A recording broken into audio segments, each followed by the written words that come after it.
नमस्कार, मैं हूं पूनम शरण और आप देख रहे हैं मेरा चैनल। तो हम अंडरस्टैंडिंग मोहम्मद के चैप्टर 6 पे पहुंच गए हैं, जिसका नाम है मोहम्मद का संप्रदाय। तो संप्रदाय क्या है, क्या नहीं है, ये इस चैप्टर से आप अच्छी तरह से समझ पाएंगे। ये बहुत ही महत्वपूर्ण है क्योंकि हम धर्म को संप्रदाय समझ लेते हैं। संप्रदाय क्या है, आइए समझते हैं। सामान्य तो लोग उस मजहबी व्यवस्था के पक्ष में झुके होते हैं जिसके अनुयायियों की संख्या अधिक होती है। उन्हें लगता है कि इस्लाम का विशाल आकार उसे मजहब कहे जाने योग्य बनाता है। पर क्या इस्लाम वास्तव में धर्म है? यह धर्म नहीं है, महज ये एक भ्रांति है जिसमें संख्या के आधार पर तर्क, आर्ग्यूमेंट एंड न्यूरम किया जाता है।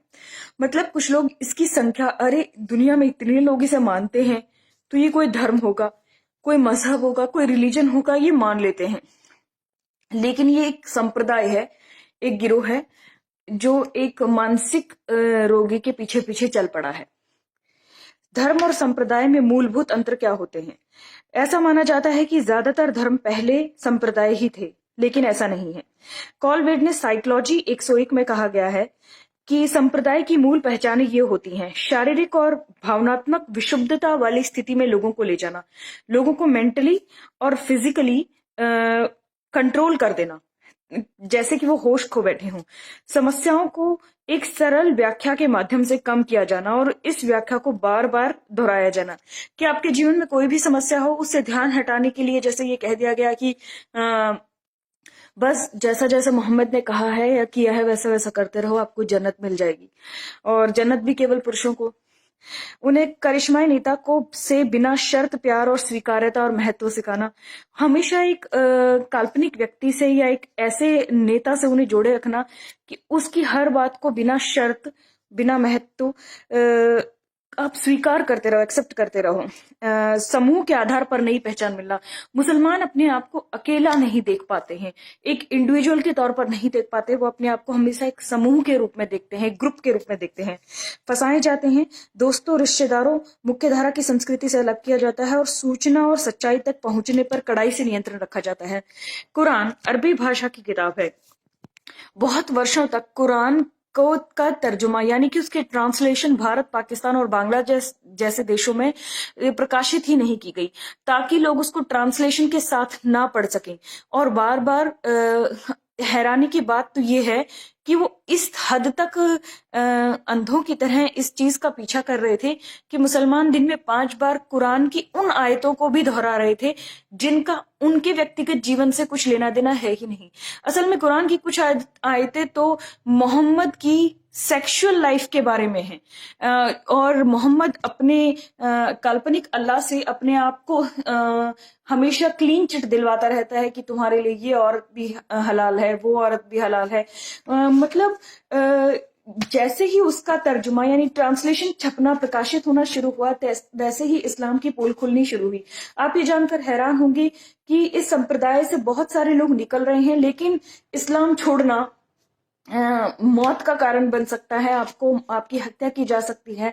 सजाए मौत पाकिस्तान में कानूनी तौर पर है, और भारत और बांग्लादेश जैसे देशों में अगर ये कानूनी तौर पर नहीं भी है तो भी बाकी मुसलमान आपकी हत्या कर सकते हैं। वो इतने हिंसक और पागलपन की हद तक इस चीज को मानते हैं कि इस्लाम को छोड़ना वाजिबिल कत्ल है, यानी काफिर होना है, और काफिर तो वाजिबिल कत्ल है, यानी जस्टिफाइड है उसका मर्डर।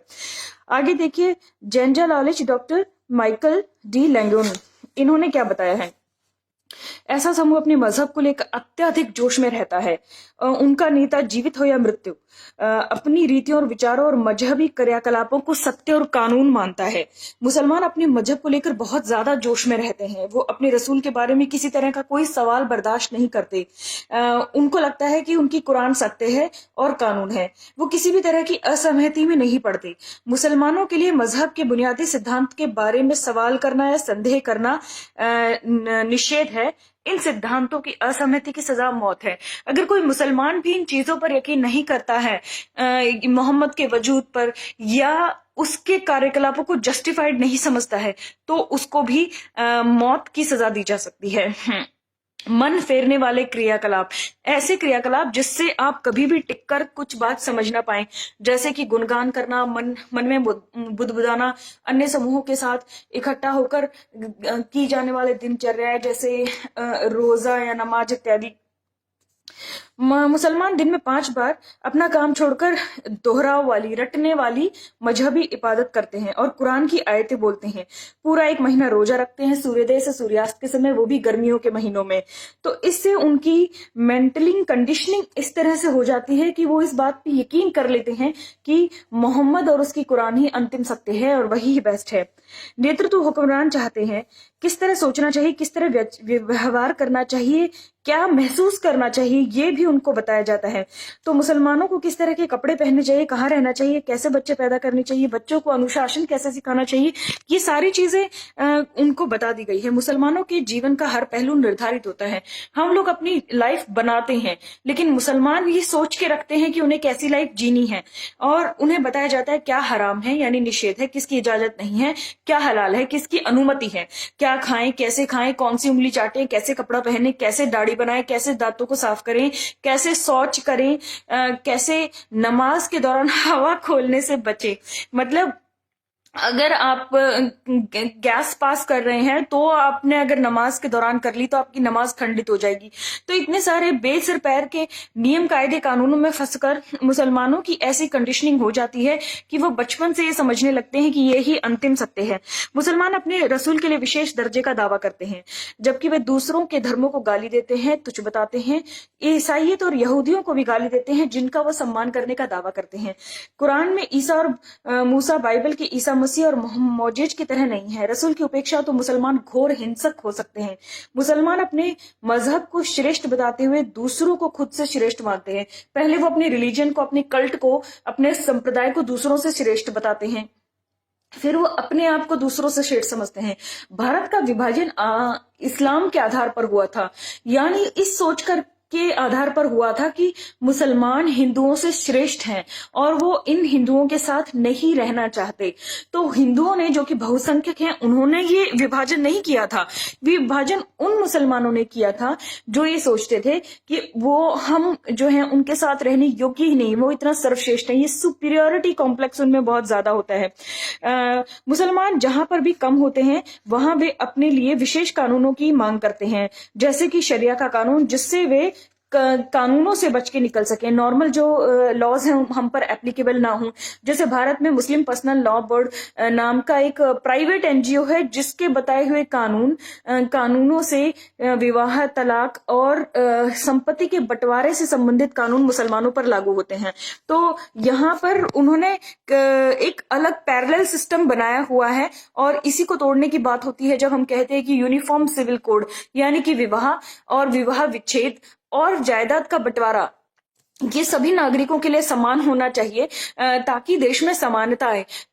ये मुसलमान हर जगह अपनी मजहबी पहचान को बनाए रखने के लिए ऐसा करते हैं। मुसलमानों में हमारा बनाम अन्य की मानसिकता गहरी बैठी होती है। वे सभी गैर मुसलमानों को, चाहे वे किसी भी धर्म के हो, स्पष्ट रूप से अपमानजनक शब्द काफिर का इस्तेमाल करते हैं। हम लोग काफिर हैं। काफिर का अर्थ होता है वह इंसान जो अल्लाह की निंदा करता है, उसके लिए सदा के लिए दारुल इस्लाम शांति की भूमि और दारुल उल हर्ब युद्ध की भूमि बटी हुई होती है। अस वर्सेस देम, इस फीलिंग के साथ मुसलमान बड़े होते हैं। यही उन्हें सिखाया जाता है। उनके लिए पूरा संसार 2 हिस्सों में बटा हुआ होता है। दारुल उल हर्ब यानी कि युद्ध की भूमि, जहां पर इस्लाम का शासन नहीं है वो उसे युद्ध की भूमि समझते हैं, और दारुल इस्लाम जहां पर इस्लाम का शासन है। अब बात यहाँ पर संख्या से नहीं है, बात शासन से है। जैसे जब इस्लामिक इन्वेडर्स भारत में आए थे, तब भारत में जो सत्ता है, जो शासन है, वो मुसलमानों का या उन इन्वेडर्स का जरूर था, लेकिन उनकी संख्या कम थी। तो जो ये संख्या बढ़ाने का गेम है, नंबर का गेम है, बहुत सारे लोग कहते हैं कि अरे ये तो 50 साल में भी हमें क्रॉस नहीं कर सकते, अंतर ही इतना ज्यादा है। 100 करोड़ हिंदुओं को 35 करोड़ लोग क्रॉस नहीं कर पाएंगे। ये क्रॉस करना भी नहीं चाह रहे हैं, ये सिर्फ इतना रेलेवेंट होना चाह रहे हैं कि एक ग्रुप, एक समूह की तरह जो मिलकर इकट्ठे वोट दें, ताकि इनकी पसंद की सरकारें सत्ता में रहें और ये इसे दारुल उल इस्लाम में बदलें, यानी इस्लामिक राष्ट्र बनाएं और इस्लामिक कानून इसमें लागू हो, शरिया वगैरह, और जिसमें बाकी के लोग जिम्मी यानी कि सेकंड क्लास सिटीजन की तरह रहें। मुसलमान गैर मुस्लिम देशों को युद्ध की भूमि मानते हैं। प्रत्येक मुसलमान का दीनी फर्ज है कि युद्ध की भूमि में जिहाद छेड़े और गैर मुस्लिमों के साथ संघर्ष करे, उनका कत्ल करे, उन पर नियंत्रण करें, उनकी भूमि को दारुल इस्लाम में बदले। इस्लाम के मुताबिक शांति केवल गैर मुस्लिमों पर नियंत्रण करने और उनको इस्लामिक कानून के अधीन लाने से ही है। मुसलमानों का इरादा सबको इस्लाम कबूल करवाकर इस्लामी शासन स्थापित करना होता है। गैर मुस्लिम अपने धर्म का पालन कर सकते हैं, लेकिन जिम्मी के रूप में। जिम्मी का मतलब होता है संरक्षित, और ये केवल ईसाई और यहूदियों पर लागू होता है। ईसाई और यहूदी कुरान में उल्लिखित हैं, और उसके अलावा इनसे जजिया यानी कि प्रोटेक्शन मनी, जैसे कि एक माफिया कोई प्रोटेक्शन मनी लेता है, और प्रोटेक्शन किससे लेना, प्रोटेक्शन मनी या हफ्ता वसूली जो आपने बॉलीवुड में सुना होगा, ये कुछ इसी तरह का है कि अगर आपने मुझे हफ्ता नहीं दिया या मुझे पैसे नहीं दिए तो मैं ही आपको मार डालूंगा। तो आपको प्रोटेक्शन मनी चाहिए मुझसे ही खुद को प्रोटेक्ट करने के लिए, और ये सिर्फ ईसाइयों और यहूदियों पर लागू है क्योंकि वो कुरान में मेंशन है। बाकी हिंदू जो हैं वो कुरान में मेंशन नहीं है, तो जो लोग कुरान में मेंशन नहीं है उनके लिए ये है कि उनको या तो इस्लाम में लाना है या उन्हें मार ही डालना है। वैसे इस्लामिक इन्वेडर्स जब भारत में आए तो उन्होंने हिंदुओं को भी जिम्मी बनाया और हमसे भी जजिया वसूल किया, लेकिन कुरान के मुताबिक हमें तो खत्म ही कर देना था या मुसलमान ही बनाना था। लेकिन इतनी ज्यादा संख्या होने पर और लगातार क्षत्रियों ने जो संघर्ष किया है, इसके कारण हम जीवित रह पाए। अब इसके आगे बताया जा रहा है, मुसलमानों के लिए मोहम्मद के सभी क्रियाकलाप कानून है। वह तलाक दे सकता है, शादियां कर सकता है, अवैध संबंध बना सकता है, बलात्कार कर सकता है, कितनी ही औरतों के साथ संबंध बना सकता है, वो कैदियों की नृशंस हत्या कर सकता है। ये हरकतें बिल्कुल परेशान नहीं करती। मोहम्मद के बारे में ज्यादातर जोरदार तरीके से पहले इन आरोपों का खंडन करते हैं मुसलमान, और कहते हैं कि आप झूठ बोल रहे हैं या उनकी छवि खराब करने की कोशिश कर रहे हैं। जब आप इस्लाम को समझना शुरू करते हैं और आप मोहम्मद के क्रियाकलापों के बारे में प्रश्न उठाना शुरू करते हैं तो मुसलमान चिल्ला चिल्ला कर लड़ने लग जाते हैं और कहते हैं कि आप झूठ बोल रहे हैं, फलानी किताब में झूठ लिखा है, इसमें झूठ लिखा है, आप झूठ बोल रहे हैं। लेकिन जब आप उनकी कुरान, हदीस और सीरा यानी कि मोहम्मद की बायोग्राफी, हदीस यानी मैंने आपको पहले भी बताया था उन लोगों ने सुनी हुई बातें जब मोहम्मद जीवित था, और कुरान जब मोहम्मद खुद जीवित था जो खुद लिखवाता था, ये चीजें को रेफरेंस देकर जब आप कहते हैं कि नहीं ये घटनाएं ऐसी हैं और इनको जस्टिफाई नहीं किया जा सकता, इन्हें न्यायोचित नहीं ठहराया जा सकता, तब इस तरह के लोग क्या कहते हैं, तब कहते हैं कि मोहम्मद के क्रियाकलापों को आप किसी भी पैमाने पर नहीं माप सकते। मुसलमान कहते हैं कि मोहम्मद के क्रियाकलापों से ही सही और गलत का निर्णय होता है, मतलब मोहम्मद ने जो कुछ भी किया वो सब सही है। यानी कि पहले तो वो आप बोलेंगे कि नहीं आप गलत और झूठ बोल रहे हैं, और जब आप उनके सामने रेफरेंस रख देंगे तब भी वो इस बात को नहीं मानेंगे और कहेंगे कि पवित्र है या अपवित्र है, हर कार्य जो मोहम्मद ने किया है वो पवित्र कार्य ही है और हम उसे अपने जीवन में उतारेंगे। मुसलमान अशिष्टता, वहशीपन भरे कृत्य बिना किसी ग्लानि के करने में सक्षम होते हैं क्योंकि मोहम्मद द्वारा किए गए काम है। तो वासना के आधार पर जो बलात्कार होते हैं उससे ज्यादा इस्लामिस्ट जो बलात्कार करते हैं वो मोहम्मद की नकल करके कर रहे होते हैं कि काफिर महिलाओं के साथ ऐसा करना है, ऐसा सुन्नत है, ऐसा मोहम्मद ने किया है।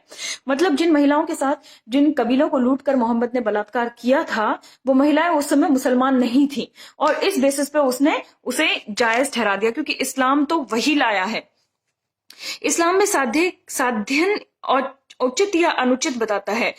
उदाहरण के लिए हत्या करना गलत है लेकिन इस्लाम को बढ़ावा देने के लिए हत्या करना बहुत अच्छा है। खुदकुशी करना मना है मगर गैर मुस्लिमों की मौत का कारण बनने के लिए आत्मघाती हमला करना बहुत पवित्र कार्य है। सगे संबंधियों को लूटना, उनका धन चुराना मना है लेकिन अगर इस्लाम के लिए ऐसा किया जाए तो ठीक है। औरतों के साथ अवैध संबंध बनाना निषेध है जिसे जिना कहा जाता है, लेकिन गैर मुस्लिम औरतों का बलात्कार करना जायज है। लक्ष्य इतना बड़ा माना जाता है इस्लाम को फैलाना कि कि अपने ही पिता का कत्ल कर देना भी इसमें जायज माना जाता है। कई मुस्लिम शासकों ने अपने ही पिताओं की हत्या की है। तो इस्लाम फैलाने के नाम पर और सत्ता पर काबिज होने के नाम पर भारत में भी कई मुस्लिम शासकों ने अपने ही सगे संबंधियों, पिता और भाइयों की हत्या की। कल परसों ही मैं देख रही थी या सुन रही थी यूट्यूब पे कि दारा शिकोह एक बहुत ही अच्छा भाई था औरंगजेब का, जिसने की गीता को ट्रांसलेट किया अरबी या फारसी भाषा में। और औरंगजेब ने कहा कि ये काम जो है इस्लाम के विरुद्ध है, और उसने दारा शिकोह की गर्दन काट के अपने पिता को प्लेट में सजाकर ऑफर की। तो कितने घटिया हैं ये पागलपन कितना घटिया है। मुसलमान अपराध बोध से ग्रस्त रहता है। ये अपराध बोध इसलिए होता है कि उसे हमेशा लगता रहता है कि कहीं उसने इस्लाम के पालन में कोई कोताही तो नहीं कर दी। ये एक रोबोट की तरह उसे बताता है कि क्या करना है क्या नहीं करना है। ऐसा समूह नए सदस्यों की भर्ती के लिए उतावला रहता है। मुसलमानों का एक ही उद्देश्य है, इस्लाम का प्रसार करना। प्रत्येक मुसलमान का यह फर्ज है कि वह नए लोगों को मुसलमान बनाए।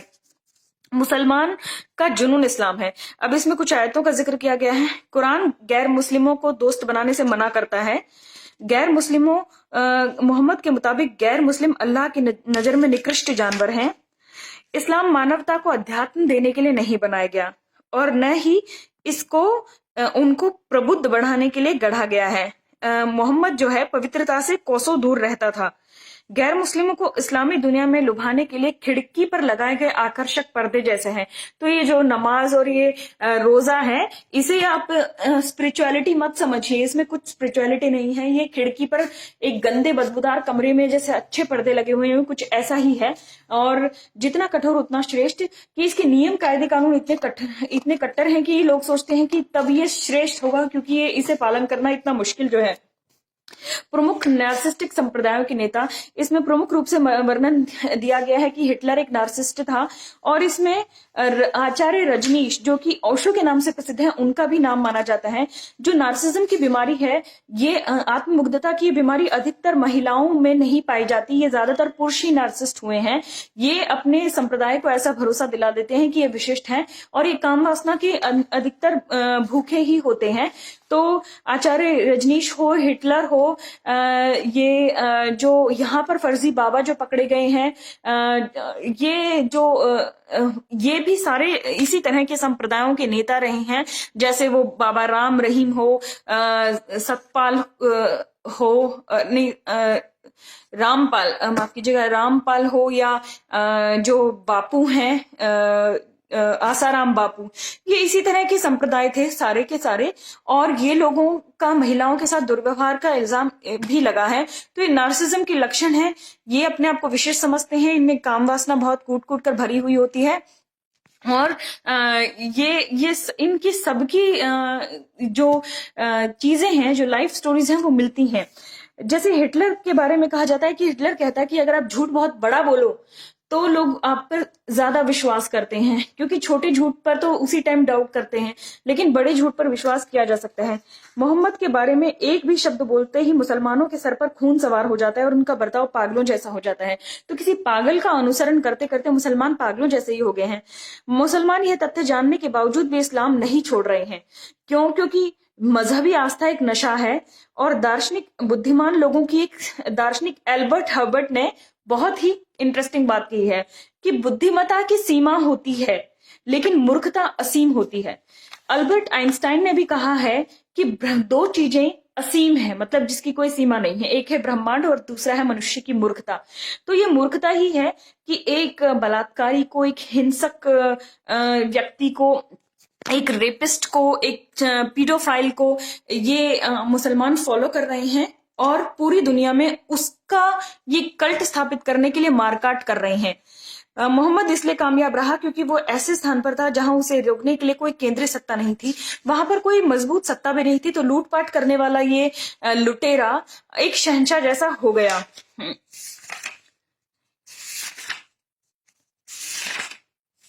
संप्रदाय के नेता की वासना की भूख। डेविड कोरेश, भगवान रंजीस, रजनीश, सत्य साईं बाबा, इन सबका इस किताब में मेंशन है। ये सभी लोग इसी तरह के संप्रदायों के मालिक थे। आपको ये चैप्टर कैसा लगा और इस सीरीज के बारे में आप क्या सोचते हैं, प्लीज मुझे कमेंट करके बताइएगा। और इस तरह के कल्ट कहीं पे भी आसपास बन रहे हो, कोई भी नार्सिसिस्टिक व्यक्ति ऐसा बकवास कुछ चला रहा हो, तो आप सावधान रहिएगा। ये जो संप्रदाय हैं ये बनते रहते हैं, टूटते रहते हैं, इन्हें बड़ा नहीं होने देना चाहिए, बल्कि ऐसे किसी पाखंड में आना ही नहीं चाहिए। धन्यवाद।